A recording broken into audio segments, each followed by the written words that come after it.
Coucou tout le monde, je suis aujourd'hui allée ramasser donc des petites plantes pour continuer mon junk sur mon junk herbier, quoi, je vais dire, sur les plantes. Ici j'ai choisi donc les plantes des champs.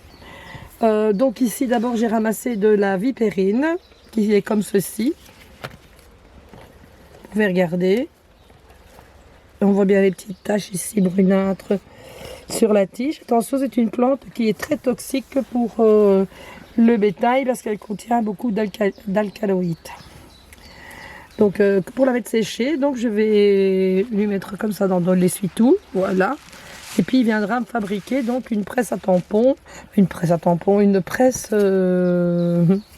air, parce qu'à la maison je les mets dans l'essuie-tout comme ça et dans un vieux dictionnaire qui est gros comme ça, mais ici je l'ai pas, donc voilà. Ensuite,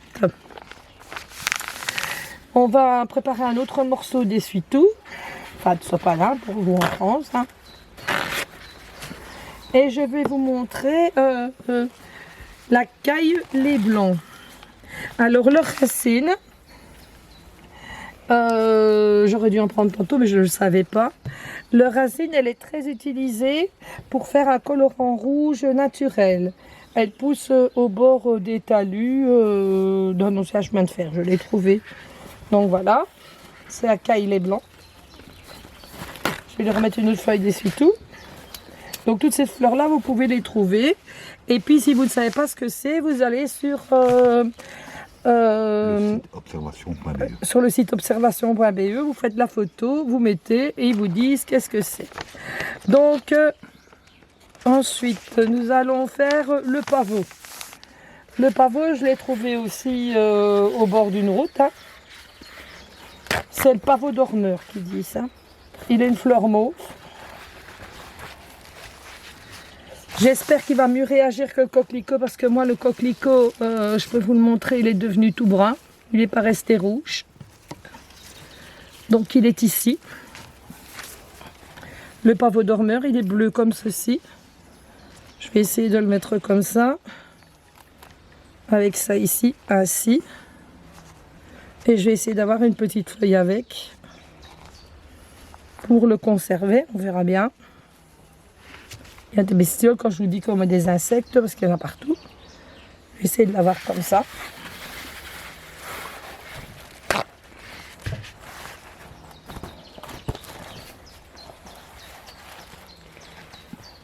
C'est le pavot à opium aussi. Somnifère. Donc voilà. Alors on va faire le gaillet jaune. Je l'ai trouvé aussi au bord du chemin de fer. Là.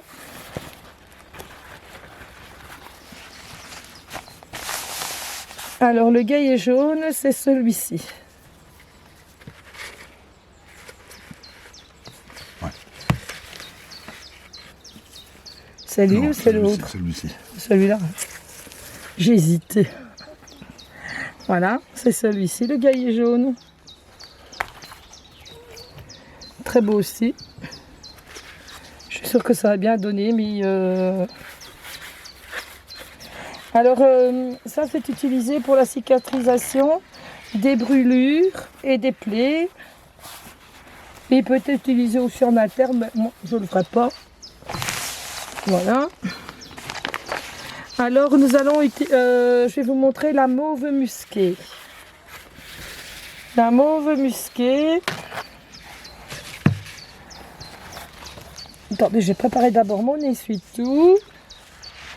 Et je vais essayer de la retrouver parmi tout ça.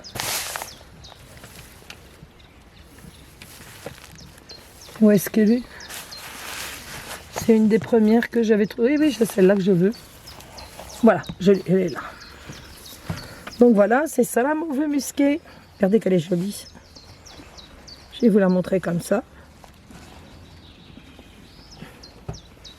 Je vais essayer de bien la mettre à plat.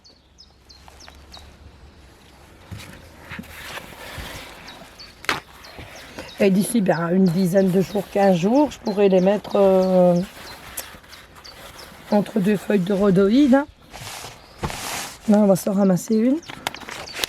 Alors, la cnotille des champs.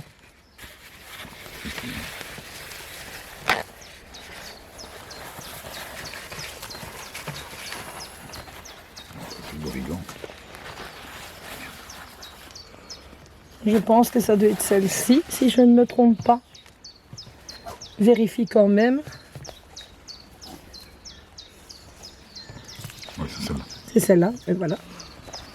J'avais bon.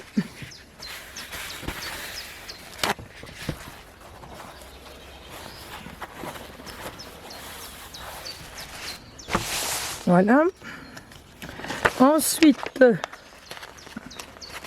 alors j'ai trouvé la Centaurée scabieux. C'est une plante qui est rare. Pourtant, il y en a beaucoup sur le chemin qui conduit à Momigny. Hein. Je vous le dis, il y a que ça tout le long des bords des routes des champs. Alors la Centaurée, mon grand-père, lui, il l'utilisait, il mettait ça dans l'alcool parce qu'il avait toujours mal à l'estomac. Et il prenait toujours une goutte de Centaurée. Ça marche super bien. Et ces fleurs, non, je ne sais pas si je vais réussir à la faire sécher, j'en sais rien du tout. Mais il paraît que pour faire sécher donc les fleurs comme ça, vous prenez donc une boîte, vous mettez de la farine dedans, vous mettez votre fleur, vous recouvrez de farine, vous laissez 10 à 15 jours. Elle va sécher, mais elle va rester comme ça. Hein, si c'est pour faire des bijoux en résine, d'ailleurs comme toutes les fleurs qui sont ici, vous les mettez dans de la farine, vous recouvrez, vous les laissez 10 à 15 jours, pas plus, hein, parce que autrement vont changer de couleur. Puis vous prenez un petit pinceau, vous les tirez avec une pince à épiler et vous les brossez, puis vous les mettez directement dans votre résine pour faire vos bijoux. C'est comme ça d'ailleurs qu'elles sont vendues, les fleurs qui font sécher, qu'elles ont toujours l'apparence de ne pas être raplaties comme nous quand on fait les herbiers. Alors ici, nous allons chercher après la vipérine, c'est une plante bleue. C'est celle-ci. Non, je n'ai pas fait la vipérine. Non, c'est bien elle, regarde un peu. Si c'est bien celle-ci. Je pense pas me tromper. C'est bien la vipérine. J'aime bien cette fleur-là. Ou à moins que ce soit la jaune, je ne sais pas. Non, j'ai bon. 10 sur 10 pour moi. On débute aussi hein, dans la botanique. Hein. Voilà. Ensuite, alors nous allons faire la luzerne sauvage. C'est une plante jaune qui est utilisée donc pour le bétail. Je vais vous la montrer. On la trouve aussi au bord des talus. Très belle. Hein. Et alors en allant en France, quand je suis allée à Fourmi pour aller chez Nos, il y avait donc de la digitale. Mais on n'a pas su arrêter parce que c'était sur une route à grand trafic. Mais c'est pas grave, j'y retournerai, j'essaierai de la voir. Quoi. Regarde si je me suis pas trompée, si c'est bien la luzerne sauvage. Vous voyez, quand je vous dis, il y a des insectes, il y en a partout. Hein. J'espère qu'ils vont pas commencer à faire leur foin. Donc ensuite, alors j'ai trouvé de l'origan. C'est vrai qu'il ressemble à l'origan que l'on utilise, que j'ai dans le jardin. Son goût est beaucoup moins fort. Ça, c'est l'origan que l'on trouve donc au bord des champs. Il y en a beaucoup, hein, de ça. Ça en est rempli, ça. C'est de l'origan et vous pouvez l'utiliser donc en cuisine. Et ça, c'est celui donc de mon jardin. Regardez, ce sont exactement les mêmes feuilles. À part que le mien, le goût, c'est pas le vulgaire, c'est pas le commun. C'est celui qui est vendu donc pour cuisiner. Donc je vais quand même les mettre sécher à deux. Je vais avoir utilisé un rouleau de sopalin. Voilà. Ensuite, qu'est-ce que j'ai ramassé d'autre? Le millepertuis, je ne l'ai pas encore fait, je ne sais pas. Ah, mais je pense que c'est la dernière. Donc je vais vous montrer le millepertuis. Comme ça, vous aurez vu toutes les plantes que j'ai ramassées aujourd'hui. Le millepertuis, c'est une plante jaune. C'est une plante apaisante, calmante.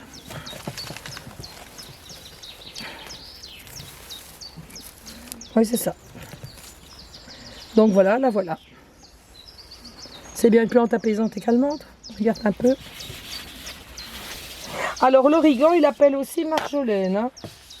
C'est origan marjolaine. Et je pense qu'en cuisine aussi, sur les pots, ça doit être la même chose. Je ne sais pas. Il faudra regarder. Donc voilà pour le millepertuis. Donc ici, il va me faire donc, ma presse à fleurs. Donc ici, il va me mettre donc, une planche de bois ici en dessous, une autre planche de bois au-dessus. Il va me faire 4 ou 6 trous donc de chaque côté avec des tiges filetées et des vis à papillons que moi je reviendrai resserrer tous les jours. Pour l'instant, je vais me contenter donc de lui mettre du poids dessus en attendant que j'ai ma presse à fleurs quoi. Voilà, je vous fais à toutes de gros bisous, puis on se retrouvera peut-être tantôt pour un ou deux petits embellissements que j'ai fait, que je viendrai vous montrer. Sur ce, bonne cueillette des fleurs, voilà, bonne balade et profitez du soleil ou de la pluie parce qu'ici il va dracher. Et je vous embrasse bien fort et prenez bien soin de vous.